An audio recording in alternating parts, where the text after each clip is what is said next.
నటుడు సినీ నిర్మాత బండ్ల గణేష్ ఎన్నికలో పోటీకి సిద్ధమయ్యారు. ఏకంగా సీఎం రేవంత్ రెడ్డి పోటీ చేసిన స్థానం నుంచే బరిలో దిగాలని ప్రయత్నాలు మొదలుపెట్టారు.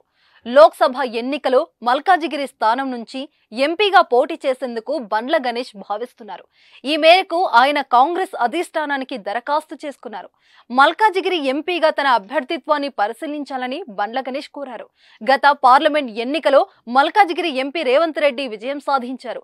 ఇటీవల కొడంగల్లో ఎమ్మెల్యేగా రేవంత్ రెడ్డి గెలిచిన తర్వాత మల్కాజిగిరి ఎంపీ పదవికి రాజీనామా చేశారు. గజం కేవలం 26,000 రూపాయలతో 165 గజాల భూమి కేవలం 52 లక్షలు మాత్రమే. ఈ క్రమంలోనే అక్కడి నుంచి పోటీ చేస్తే విజయావకాశాలు ఎక్కువగా ఉన్నట్లు భావిస్తున్న కొందరు కాంగ్రెస్ నేతలు ప్రయత్నాలు చేస్తున్నారు. టికెట్ కోసం లాబింగ్ కూడా మొదలు పెట్టేశారు. ఇప్పుడు వారి సరసన బండ్ల గణేష్ కూడా చేరడం ఆసక్తి రేపుతుంది. నిత్యం వార్తల్లో ఉండే బండ్ల గణేష్ గత కొంతకాలంగా కాంగ్రెస్ తో ట్రావెల్ అవుతున్నారు. 2018 అసెంబ్లీ ఎన్నికల సమయంలో కాంగ్రెస్ తరపున బండ్ల గణేష్ ప్రచారం చేశారు. ఆ ఎన్నికలో కాంగ్రెస్ ఓటమి తర్వాత కొంత సైలెంట్ అయ్యారు. ఇటీవల తెలంగాణ ఎన్నికలకు కొద్ది నెలల ముందు నుంచి మళ్లీ కాంగ్రెస్ జెండా పట్టుకున్నారు. ఇక ఎన్నికలో ఆ పార్టీ ఘన విజయం సాధించిన తర్వాత స్పీడ్ పెంచారు. సీఎం రేవంత్ రెడ్డిని పొగుడుతూ బీఆర్ఎస్ నాయకులపై విమర్శలు గుప్పిస్తున్నారు.